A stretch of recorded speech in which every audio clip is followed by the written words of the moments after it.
Hello, Victoria 3 fans. I'd like to talk to you today about opportunity cost. The idea behind opportunity cost is that every time you make a choice, the value of the next best choice should be discounted from the value of your choice, and what's left is your economic utility or your enjoyment. It's not meant to be literal like that. Obviously, if you have a choice between a candy bar and an identical candy bar, if you pick one candy bar, you do not have zero enjoyment because you gave up an identical candy bar. You enjoy the candy bar nonetheless. It's more or less looking at choices that are going to be mutually exclusive. Back to the candy bar choice. If I pick candy bar A or candy bar B and they're both identical, picking either one doesn't matter. It's really not a choice. But if it is something, say, between continuing to conquer Europe or developing my economy, now that is a choice. The money I spend in conquest, question is, would that be better spent on developing the domestic economy? So I'm at this point here. It's 10 years after the previous video. A lot of things have changed. Britain became a republic. They are no longer got a queen or anything. And consequently, my relations reset with them. I did some trading, and now I have fewer islands in the Indian Ocean, and I have more islands in the Caribbean, among other things. Conquest-wise, you see, I've got Bavaria, and they're part of the collection now. So do I keep fighting? Well, I've answered that question. This is what it looks like in 1884 if I keep fighting. There's a screenshot of a save I have. Yes, the revolution just started, and honestly, the factions in charge are likely going to be ones that will be amenable to census suffrage, so I'll probably pass it. Don't worry about that. But you can see I've picked up Belgium and a big chunk of the Netherlands. I also got the Dutch possessions in Africa. Go me. Because Russia stuck their nose into my business, I freed Poland and Ukraine. They are no longer part of the Russian Empire. Serves them right. And I have some GDP factors. In 1880, my GDP was at 164.1. In 1884, after the wars, it's at 189.2. And much of that growth has come from either civilian building or the private construction line or outright conquest of Belgium and Netherlands. So my GDP grew by 25 millions. My standard of living went from 11.2 in 1880 to 11.6 here in the wartime scenario. So the answer to the question, which is better for my nation, it's got different ways of answering that. Here, the answer is, well, I've expanded my borders. I have eliminated potential threats. I certainly have more cool stuff, I guess, in my economy. But in terms of GDP and standard of living, I know what advances I've made. 25 billion and 0.4 standard of living. And if my primary goals are improving those, instead of expanding my borders, or put another way, if I look at these borders and think, I really don't need to do much more with it. I've weakened Austria and Prussia to the point where they're no longer great powers. Italy is no great power either. The Netherlands and Belgium, although this looks really horrible, this little thing sticking up here, neither one of them are really doing me any harm. I mean, I don't need to have this be painted French. I could just, deal with it. And instead, take the money I would have spent on the military and invest it in my economy. So that's what I'm going to do. I'm going to play this game for 4 years without fighting. I can still get involved in diplomatic plays to pick up a province here and there, but I'm not going to fight. And I'll see if I've increased my GDP by more than 25 million and my standard of living by more than 0.4. Then I'll know the value of the choice between economic development as opposed to military conquest. All right, this is the path not taken. It's now October 16th, 1884, with no war. Let's go ahead and put that map up again just to show everybody what it looks like. All right, this is the old one here with the war. We got Belgium and Netherlands, and I fixed up things in Africa. It looks really pretty there. Guyana is all one piece. And there's Poland and Ukraine because, the wars happened. That's what that looks like. And this is what it looks like without that war. I'll scoot back just a little bit. There we go. The borders are horrendous. However, not so horrendous are the social figures. I've got the comparisons here. All right, so with the war, my GDP was at 189.2 million in 1884. Without war, it's at 202.2. That is 13 million over what the wars gave me. Standard of living with war was 11.6. Without war, it's at 12 because I didn't have to raise taxes. I didn't have to put tons of money into military effects that essentially are wasted. They go in, they get blown up, and they benefit nobody. Also, by comparison, let's look at these radical numbers. With the war, I had 36.7 million radicals. I've only got 20.6. So without war, I have reduced my radical population by 16 million. Huge reduction there. And I only had 746,000 loyalists during the war. I've got 1.76 million. So that is over a million loyalists by staying at peace. Also, I was able to pass census voting. I'm now working on total separation, and there's not a real big hotbed there. With the war, anytime I brought up census voting, it would lead a huge opposition from the industrialists and the landowners. And if I didn't go to census voting, I had a huge revolution emerging, as you saw the little icon there, in order to enact it. So definitely peacetime is much better politically and economically. But the question comes now, is that all I'm doing to measure the safety of my nation?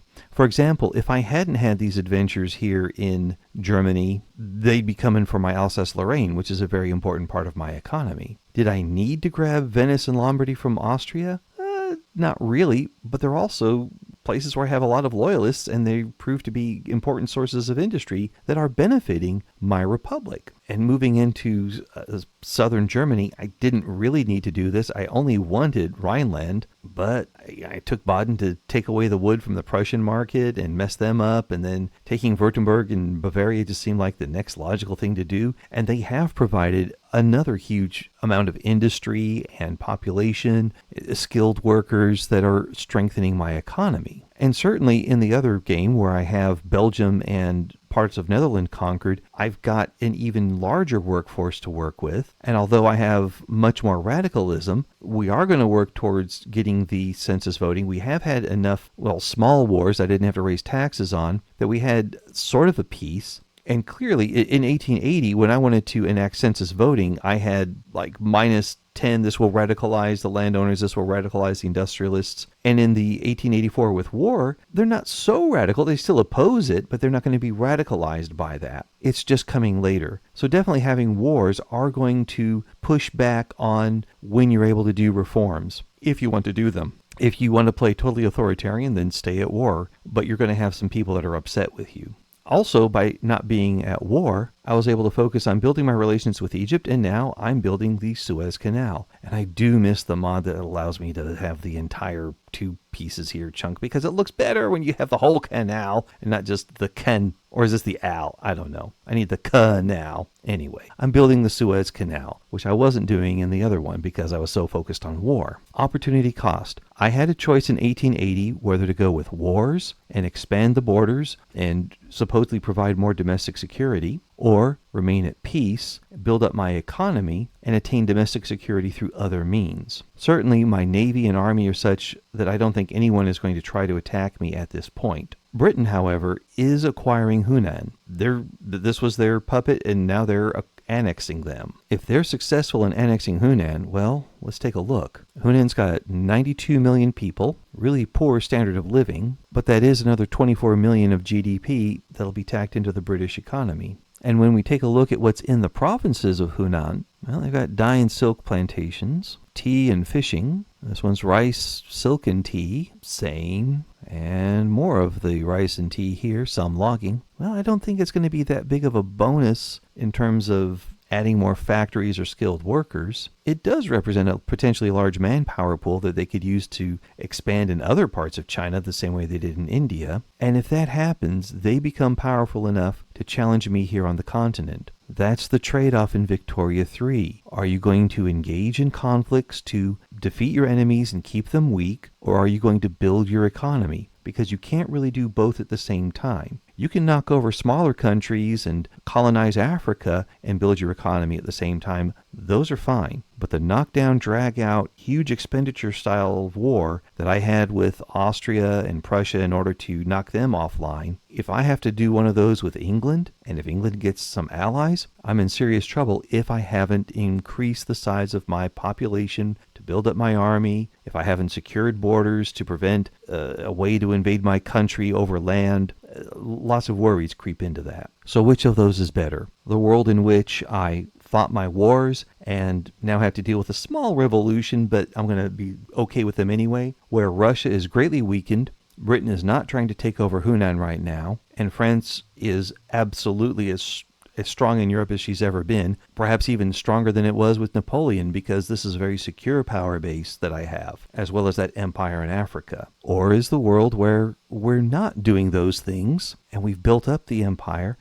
Are we still going to have to go back and do the very conquests that we avoided doing? Now that's another question. If I have to do both, what's the best order in which to do them? Think on that.